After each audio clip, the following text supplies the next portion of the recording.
Warga Keteguhan Teluk Betung Timur Bandar Lampung hidup berdampingan dengan limbah sampah. Sejak tahun 2000-an, mereka sudah berteman akrab dengan sampah juga limbahnya yang cukup mencolok. Limbah berbahaya berwarna hitam pekat dari tempat pembuangan akhir TPA, Bakung juga menjadi penyumbang di Keteguhan. Bahkan limbah hitam pekat itu tak jarang nekat masuk ke rumah warga lantaran terbawa air yang meluap saat hujan lebat.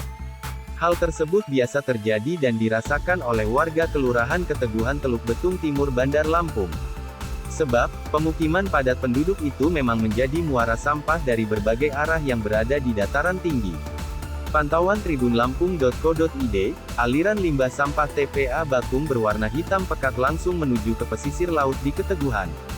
Selain itu, ada juga aliran sungai atau drainase dari berbagai pemukiman yang mengarah ke pesisir laut di Keteguhan. Penelusuran yang dilakukan, aliran limbah dari hulu TPA Bakung hingga ke hilir pesisir laut di Keteguhan sekira 3 km.